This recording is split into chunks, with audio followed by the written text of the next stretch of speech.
Kali ini aku bakal mewawancarain ustazah favorit aku nih di Pangkal Pinang, yaitu Ustazah Samia. Mau tahu kan wawancara aku kali ini?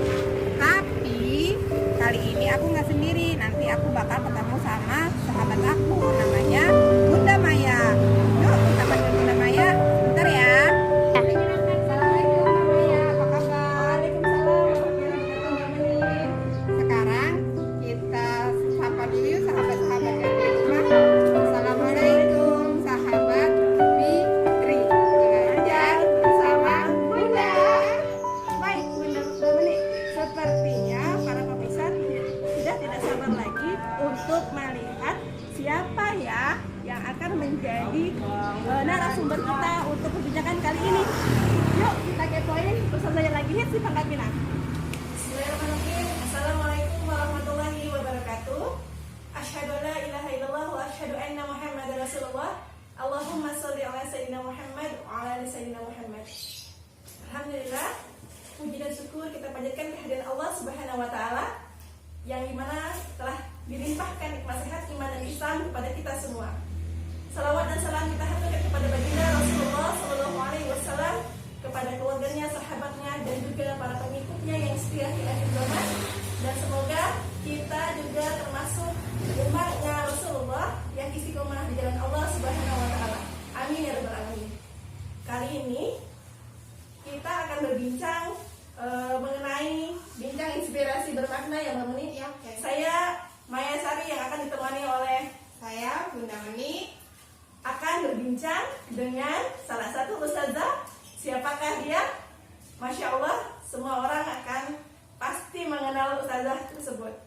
Namun, sebelumnya saya akan tetap memperkenalkan biodata dari ustazah yang akan menjadi narasumber kita kali ini.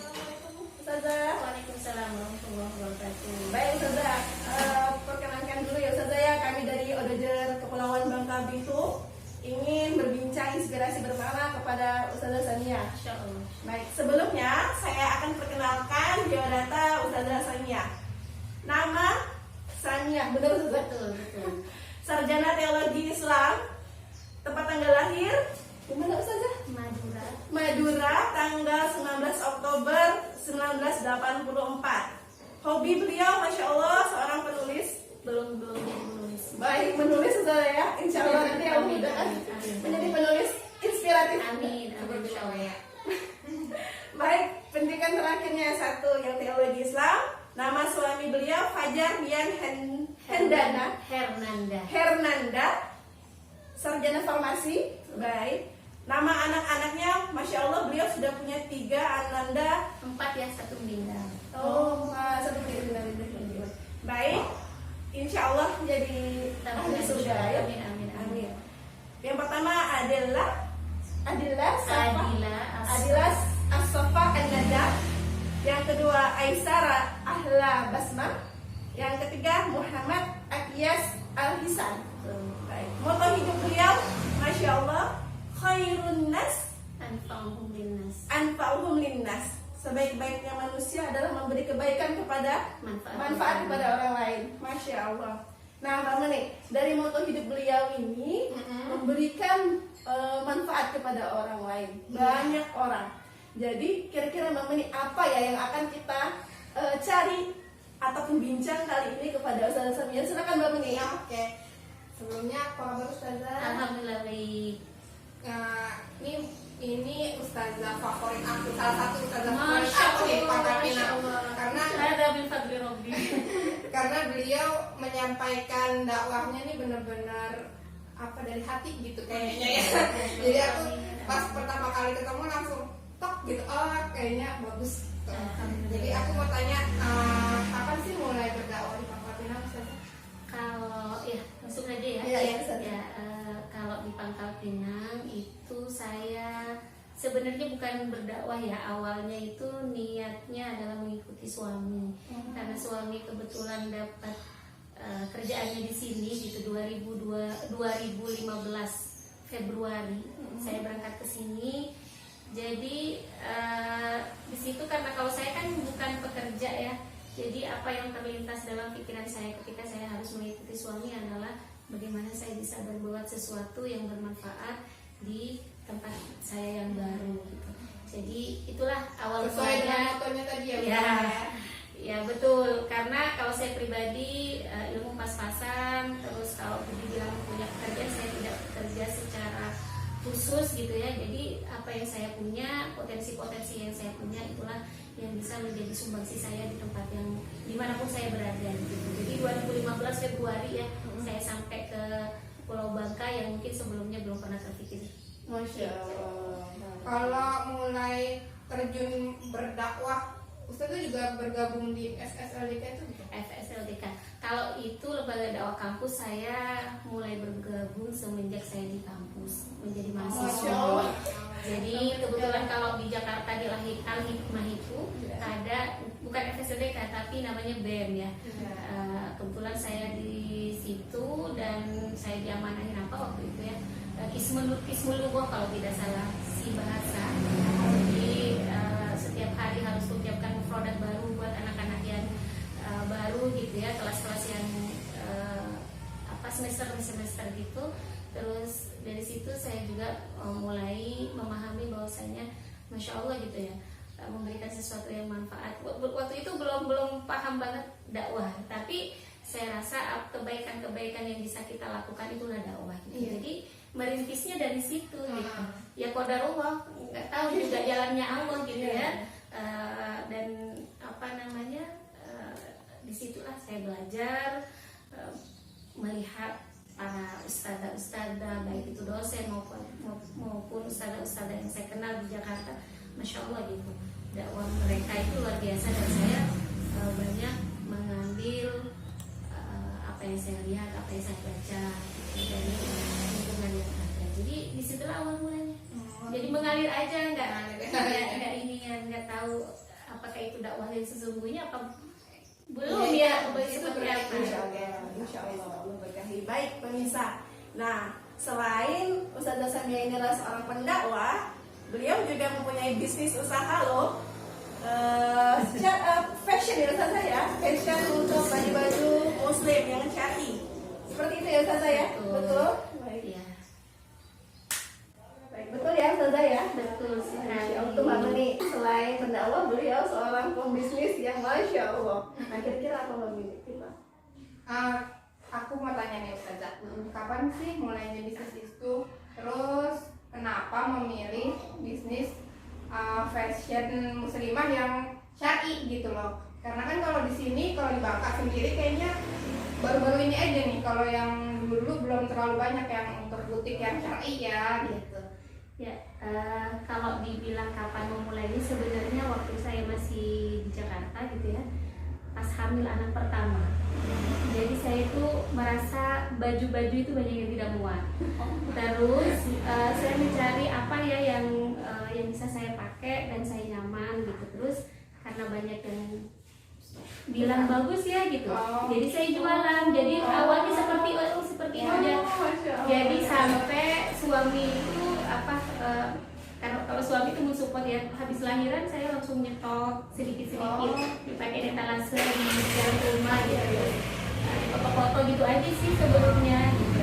Cuman kalau di Bangka, karena saya itu tadi ya Mbak ya, karena saya tidak punya pekerjaan istilah seperti orang Kantor punya ya, pekerjaan tetap atau kantoran gitu. Jadi saya memilih selain saya bisa bermanfaat, apa sih yang bisa saya lakukan biar bisa bantu baik itu suami ataupun apa yang menjadi cita-cita. Kalau saya punya duit, siapa tahu saya bisa bersedekah lebih banyak gitu. Jadi disitulah saya mencoba untuk mengembangkan di sini gitu di Bangka. Walaupun sebelumnya mikir juga apakah laku nggak ya, diterima tidak ya gitu. Tapi beriringnya waktu, Masya Allah ya, sekarang lagi momentumnya mungkin ya, orang yang sedang banyak berhijrah begitu. Terus saya juga merasa inilah salah satu hal yang bisa saya berikan gitu, dan menjual pakaian yang memang sesuai dengan itu tadi ya, syariat, kebutuhan, dan juga masih. Nah, Ustazah Samia juga diamanahkan sebagai ibu panti Aduha ya Ustazah ya. Betul. Ini bagaimana perasaannya Ustazah ketika diamanahkan sebagai ibu panti Aduha? Kalau perempuan, saya bingung menjawabnya ya. Jadi ketika itu saya ditanya oleh teman, dan saya juga mengatakan seorang kakak itu ya, mau nggak menggantikan beliau. Mungkin bapaknya juga sudah kenal, Kak Winda ya, istrinya Ustadz Edi, mau tidak menggantikan beliau karena beliau harus ke Sumelia. Jadi ketika berdiskusi dengan suami, waktu itu saya belum mengatakan iya, karena yang tergambar itu adalah beratnya gitu. Yang tergambar adalah dalam pikiran itu adalah beratnya. Dan terus saya pribadi merasa belum ada kapasitas di situ gitu. Cuman ada banyak support dari orang-orang dekat, dari teman-teman, dari keluarga. Ya siapa tahu di situ jadi ladang dakwah dan ladang pahala, ladang amal gitu. Jadi ya sudah, Bismillah gitu. Dan tentu ini juga peran suami ya. Kalau saya pribadi barangkali enggak lah gitu.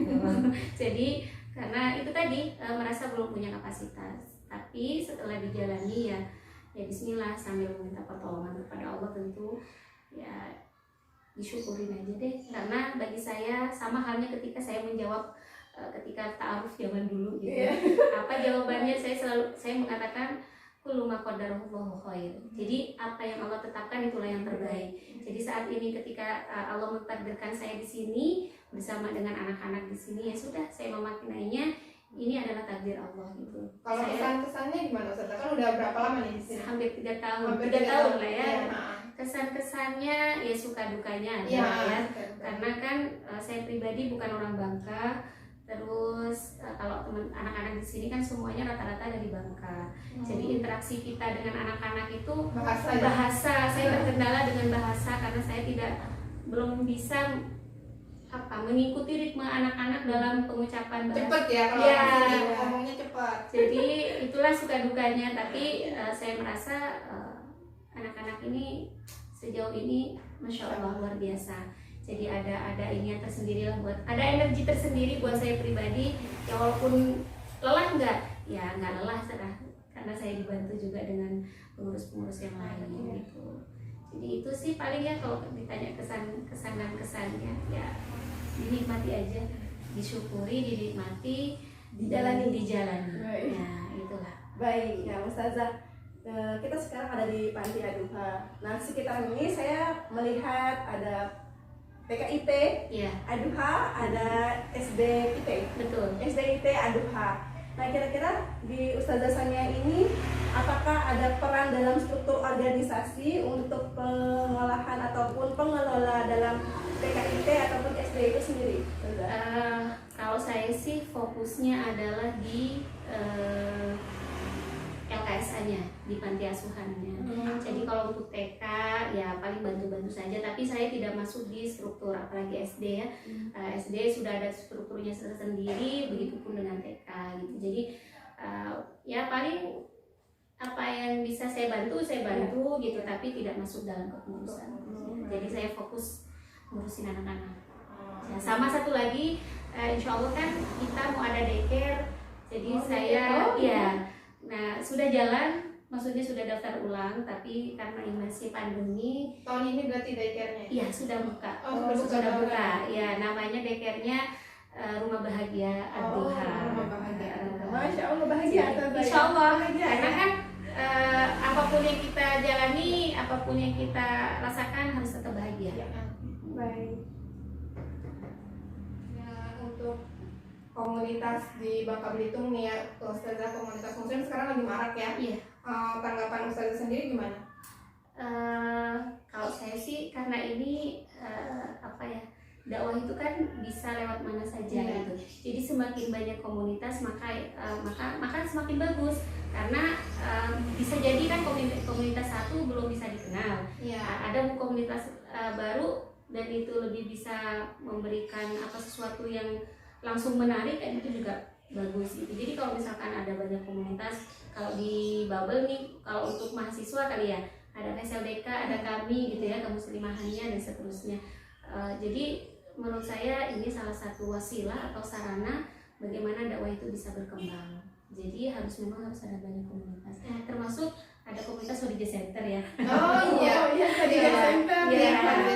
Jadi itu juga muslimah ya. Ya betul. Muslimah Pangkal Pinang. Jadi bagus lah sebenarnya. Siapa tahu kan setiap komunitas bisa bersinergi, kolaborasi, saling memberikan manfaat. Iya, tentunya gitu. Kalau dengan Odot sendiri, Ustazah, pertama kali yang terbesit di benak Ustazah, kira-kira apa tentang Odot? Odot, ya saya ingat sekali ketika ada temen ngobrol ya, ayo kita masuk ke grup Odot gitu. Iya. Jadi kalau yang terbesit pertama kali adalah One Day One Juice. Juice itu. Jadi kebetulan saya masuk di grup itu waktu masih di Jakarta itu ya. Jadi belum tahu ada program-program yang lain. Sampai ke sini baru tahu ada programnya banyak juga ya Odot gitu. Jadi tidak hanya sekedar One Day One Juice. Satu hari satu jus gitu ya. Iya. Tapi masya Allah ya sudah nasional ya. Iya. Alhamdulillah juga udah keluar negeri. Alhamdulillah. Dan saya pikir ini salah satu wadah yang perlu disupport karena manfaatnya juga sungguh sangat luar biasa. Saya pernah mendengar cerita ada ya kalau ibu-ibu yang mungkin tidak punya komunitas sebelumnya tetapi masuk ke komunitas ini dengan masuk grup yang sebelumnya belum pernah sampai 1 jus sehari, masya Allah fastabiqul khairatnya terasa betul itu. Oh iya. Jadi memang paling memotivasi soalnya. Alhamdulillah, barakallah buat teman-teman Mbak Meni dan Mbak Maya yang sudah berkecimpung di Odot. Semoga Allah berkahi, semoga Allah terus kokohkan, kuatkan, bisa memberikan manfaat untuk masyarakat Bangkalan khususnya. Saran dan masukannya dong Ustazah untuk komunitas Odot Bubble, kan kita juga baru nih ya. Saran kalau saya sih ketika kita sudah memahami bahwasanya ini adalah ladang dakwah kita, ladang pahala buat kita, maka ya harus all out. Ya, nggak boleh setengah-setengah lagi, harus totalitas. Ya, orang-orang yang bisa bertotalitas di dalam amalnya, maka insya Allah tidak akan ada yang sia-sia gitu. Termasuk adalah gerak-gerak teman-teman semuanya di Odot, pasti ya kita yakini akan memberikan manfaat yang sungguh sangat luar biasa. Jadi tetap semangat, tetap berkarya, dan yang terpenting adalah berikan kemanfaatan yang lebih banyak lagi insya Allah. Terakhir ya Ustazah, pesan-pesan untuk muslimah di Pangkal Pinang. Pesannya buat muslimah Pangkal Pinang ya, termasuk saya pesan buat pribadi kali ya, terus meningkatkan kapasitas pemahaman kita terhadap agama kita, karena kan ya tafaqquh fiddin itu sudah saatnya lagi, tidak ada lagi kata istirahat dan seterusnya. Terus yang kedua membekali dengan keilmuan yang bisa mengupgrade diri ya betul. Dan yang terakhir adalah teman-teman muslimah khususnya di Pangkal Pinang dan Bangka Belitung ya, bagaimana terus meningkatkan juga ukhuwah, karena ini juga bagian dari salah satu wasilah yang Allah berikan sehingga Islam itu tetap kuat dan kokoh. Masya Allah, barakallah Ustazah atas segala ikhtiarnya, usahanya. Jadi di sini Ustazah saya menyimpulkan bahwa yang Ustazah sampai ke Bangka Belitung adalah tentang totalitasnya dalam berdakwah, dalam usia, dalam berbisnis, juga dalam dalam mengurus sebagai ibu panti, juga fastabiqul khairat, berlomba-lomba dalam kebaikan. Jadi saya nggak boleh istirahat nih, karena ada Ustazah yang selalu menyemangati saya. Bisa jadi teladan nih. Iya, kalau nanti istirahatnya nanti nih. Saling mensupport, karena kan ada sebuah istilah ar-roha fil jannah. Istirahatnya itu nanti di surga. Insya Allah. Baik, ada lagi yang saya ambil Ustazah, yaitu ukhuwah Ustazah ya. Salah satu kita bincang inspirasi bermakna ini juga untuk menjadi ukhuwah bersama dengan para narasumber. Baik Ustazah, saya terima kasih banyak kepada Panti Aduha Kota Pangkal Pinang. Juga terima kasih banyak kepada Ustazah Sania sudah hadir di tengah-tengah kami pada hari ini, memberikan waktunya yang baik, salah-salah kesibukannya yang begitu padat. Pasti. Baik Ustazah, baik teman-teman semuanya, teman-teman dan Odojer semuanya, kita tutup dengan kafaratul majelis. Subhanakallahumma wa bihamdika asyhadu an la ilaha illa anta astaghfiruka wa atubu ilaik. Amin. Semoga inspirasi ini dan bermanfaat pada orang banyak. Sampai jumpa lagi dalam wawancara bincang inspirasi berikutnya. Wassalamualaikum warahmatullahi wabarakatuh.